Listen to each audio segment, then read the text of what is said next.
All right, the Hungarian Revolution of 1956.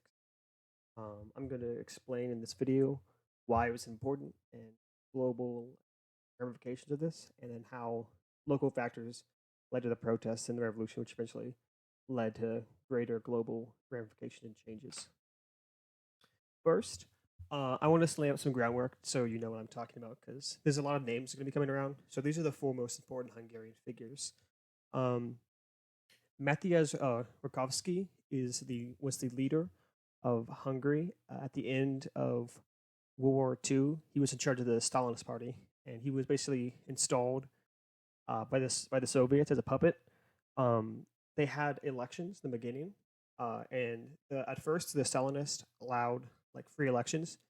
They believed that they would have easily won, and they were going to easily win the elections. And then when the elections actually happened, they didn't win. They lost, and they declared the results illegitimate. They seized power. They governed the democracy. They declared it false, and Rakovsky installed a Stalinist government. Is the guy next, Amira Nagy? He is the second prime minister of Hungary. He is was known as a very known as a reformer. He was pushing for more um, less Stalinist ideas. That's the best way to describe it. He wanted more of like the small sharecroppers. He wanted more like liberal reforms in terms. He was still a socialist, but he just didn't. He wasn't a Stalinist. Ino Guerrero was a basically a lackey of Rakovsky. He was a yes man. He basically said anything that Rakovsky wanted, he would want.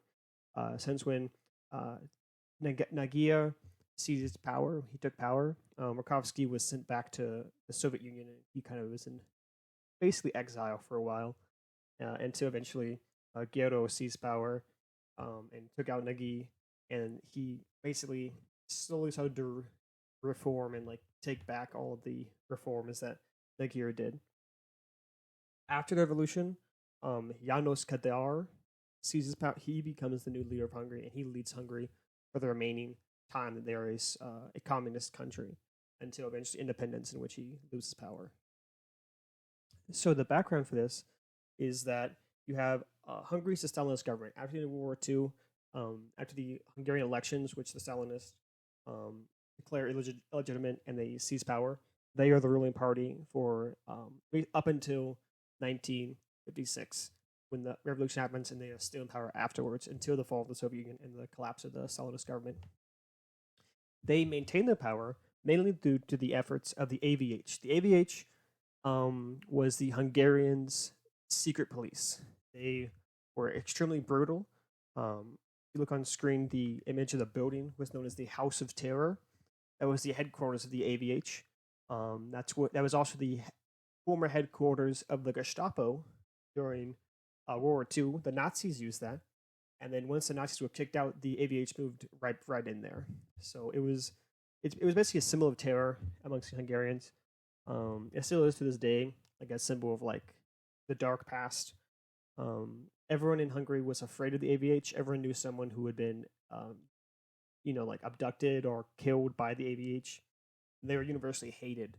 That was one of the main demands of the AVH be disbanded because of how hated they were and how brutal they were under Novakovsky.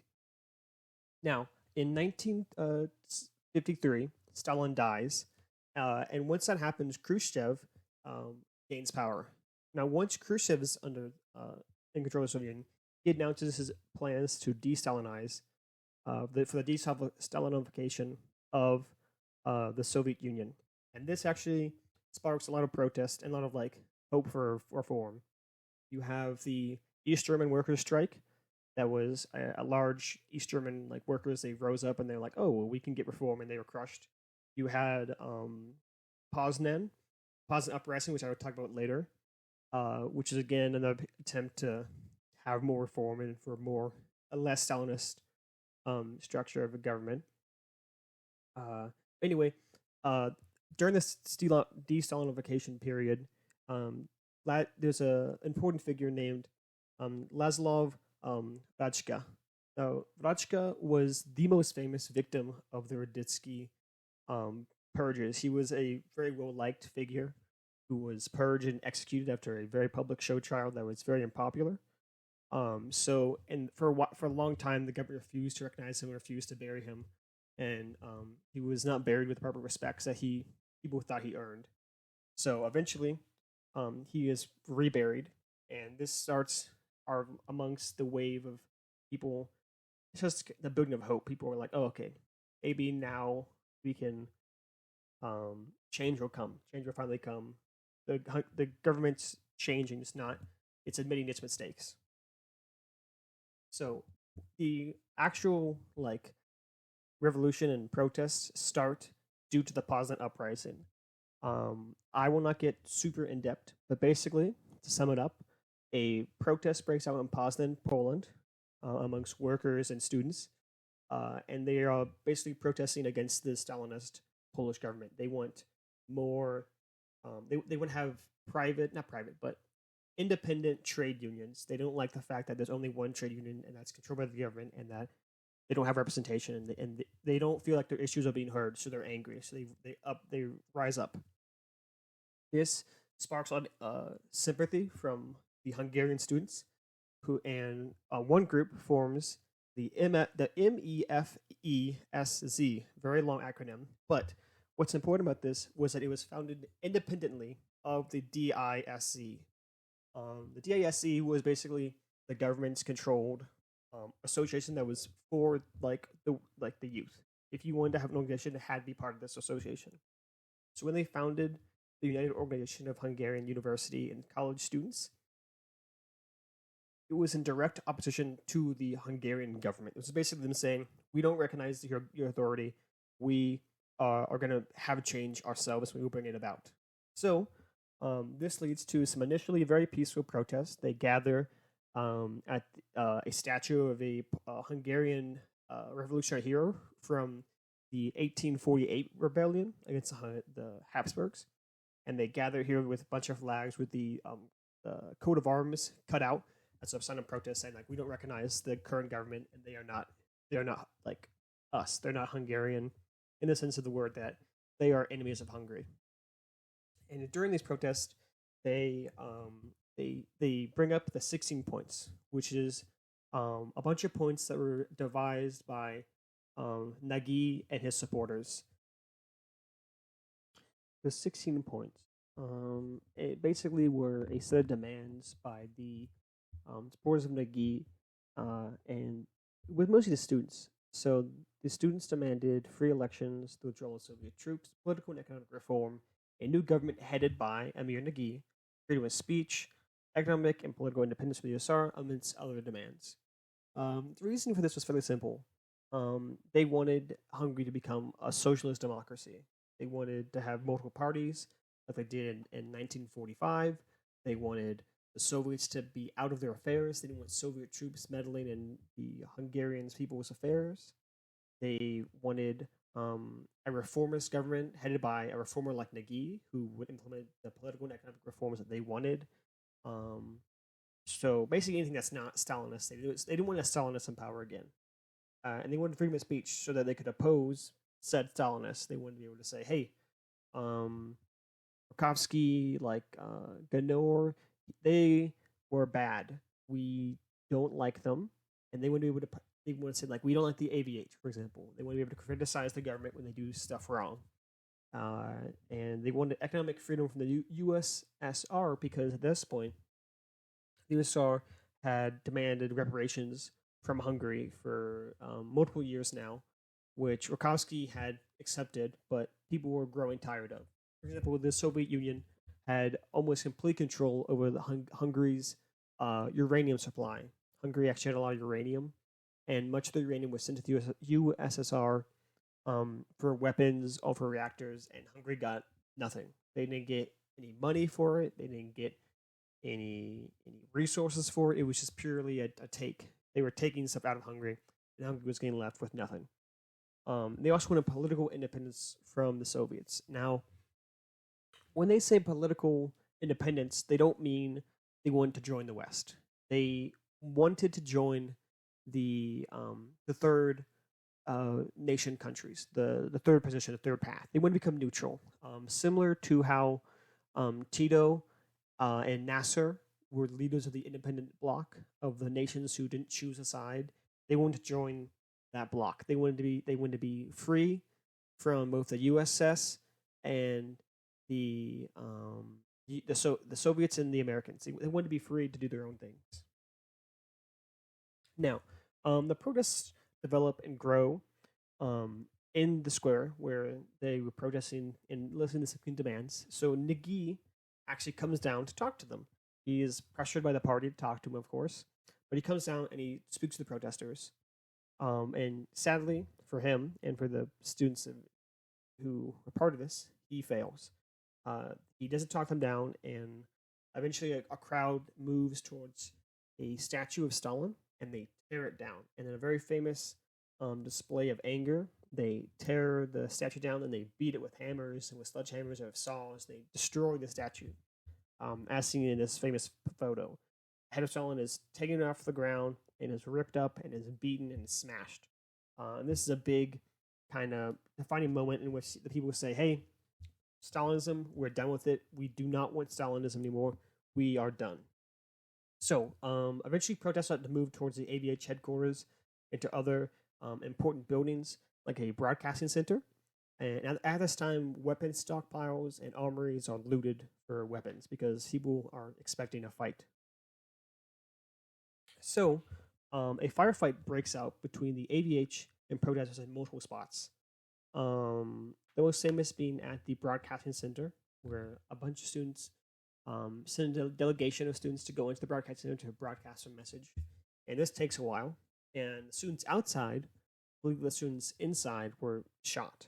So they started to get mad. They started to try to bust their way in.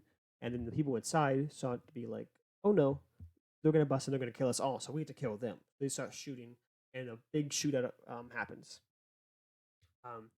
So as it develops, more firefights happening, more gunfights are happening, and people are deciding to round up members of the AVH. So members of the AVH are rounded up and they're killed, they're executed, they're lynched, because again, these were the hated secret police. Anyone who was associated with the AVH, if you had any connection, you stood a risk of being killed or being beaten up or being in some way punished for your association. So, with all the weapons being gathered and all the forces being gathered, multiple militant groups start to form around Budapest and across the country as news of their revolt spreads through the country via radio and through broadcasting and stuff like that, word of mouth. So this is when the revolution fully starts. Now, the Hungarian resistance can be broken into a few different groups. There was no big Hungarian revolutionary leaders. They are revolutionary committees of different groups and different resistance groups. The most famous being the Hungarian National Revolutionary Committee, which is headed by Joseph Dudas. Dudas claimed national leadership. He was not. He was actually highly unliked and disliked by many people. People just didn't like Dudas. He was really just unpleasant to be around. But he is important because he was the one who was talking to the UN and talking to the Americans, and he was talking to people and was talking a big game about how he was in control and he controlled, for example, the National Guard. He says that the National Guard answered to him. The National Guard did not answer to Dudas because the National Guard was made up of multiple different groups who all claimed to be part of the National Guard. They all pledged their service to the National Guard, and they all say okay, we are the government of Nagy, but they were not in communication with Nagy because Nagy was not talking to all these different groups. He wasn't there. So you also had workers' councils, which are much more effective. They're actually the former worker councils, which are legal at the time. They organized and they helped their workers. And they said, "Hey guys, we're going to do strikes. We're not going to do armed protests because again we know we'll get slaughtered. So we're going to do strikes." So they would organize protests or strikes that would slow down any business. And this happened even after the revolution. They still did this for a while until eventually they were stopped because again it was doing so much damage. Now, the Battle of Budapest was the most important event of this whole thing because this is when the main fighting happened. This is when all the big pictures and stuff was from. So the Hungarian government, the Stalinists, call for the Soviets in their country to help them. And some Soviet troops started to go into Budapest, but they're quickly repulsed and they're kicked out. The students beat them pretty handily. So the Soviet forces gather, and Soviet troops from Poland and from other sister republics start to gather along the border to prepare to go in and to prepare to assault Budapest and take back Hungary. So eventually, they launched a major assault on Budapest on November the 4th. And this was the big main push. This crushed most resistance. Most serious resistance was crushed. Once this sort of happened, a lot of the National Guard who were less committed just dissolved. They saw the writing on the wall. They went, okay, the tanks are coming in, Soviets are coming in force. We give up. There's no point fighting. We're going to lose. But there are still heavy fighting in certain pockets, so certain areas, and like there's certain parts of the city where maybe a building will be taken over by one group and they're hold out for like a few extra days. Or some rebels moved to the hills, and they moved to the hills outside of like Budapest, and they'd fight there for a while. Or they go to the mountains, like the Carpathian Mountains. They hide out there for a while and they fight there and stuff. But for the large part, and for the most part, most resistance is crushed after November the 4th. The aftermath of the Hungarian Revolution was that there were instantly show trials for everyone involved. Amir Nagy was obviously put on trial and executed because he was the main face of the revolution. That's what the revolution said they were fighting for. So he could not be allowed to stay alive because, again, you can't just allow this guy to leave. He actually fled to the Yugoslavian embassy, but was eventually dragged out and executed after a show trial. Paul Malintier was also put on trial and executed. He was the Minister of Defense, and he took the side of the rebels. He tried to organize some of the militant groups, but ultimately he was captured and again tried and executed, just like Nagy. Most resistance leaders, for example, Joseph Dudas was also again put on trial and executed. So most of the leaders were put on trial, most were executed. People involved were put on trial and executed. However, for the average person a part of it, so like for example, if you were a student and you took part, you very likely would not have been executed. You may have been jailed, but you would not have been executed, which was a change in policy. Because again, it wasn't just death straw traders. You killed the guys in charge, you killed the higher ups, but the average members who were part of it were usually just jailed. So this wasn't like a typical Stalinist, everyone's guilty, everyone dies response. Janos Kadir takes power, and he continues with a fairly oppressive kind of government, but he's much softer in terms of his repression. He's pretty strict after the revolution, but as time goes on, he loosens his grip. The AVH is slowly retired and disbanded.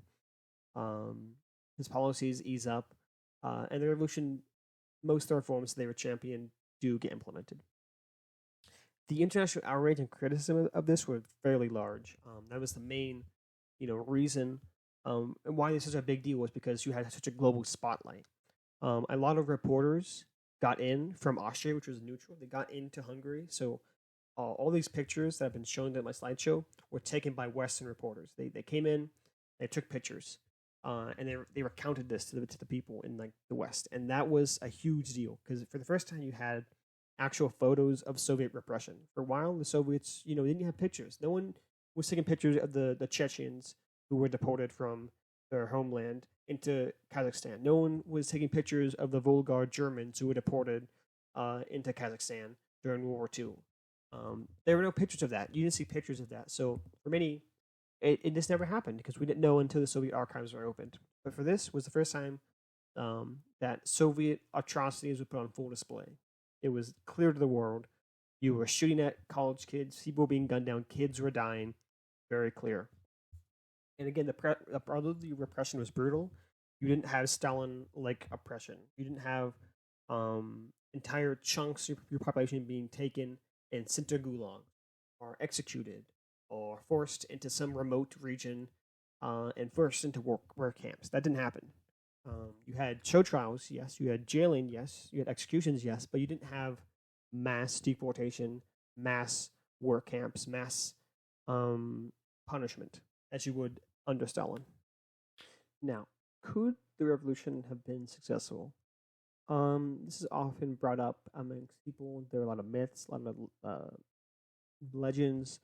But to make a long story short, no. The main thing that people bring up is that the Suez Crisis was happening at the same time.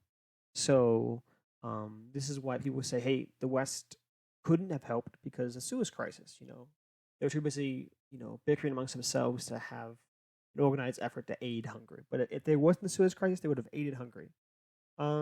No. The Americans had been preaching liberation propaganda for a while. They've been saying, "Hey, any day now, if when you rebel, America's going to come in. We're going to save you." But when they did rebel, when the Hungarians did rebel, the Americans hesitated and they actually reassured the Soviets said, "Hey, this was not us, and we're not going to support this. We won't support them. This is your backyard. You do whatever. This is not our place. We will not intervene." Which explains why there was no Western aid, and also explains why the UN didn't do anything. The UN had a very lukewarm kind of petition to say, "Hey, maybe Hungary could be independent," but it was never taken seriously. The inquiry never went anywhere. There was no actual effort to stop this. The Soviets were never actually in danger of being forced to accept Hungary as being neutral or independent. And that's because the Soviets viewed the Hungary as an integral part of their national security.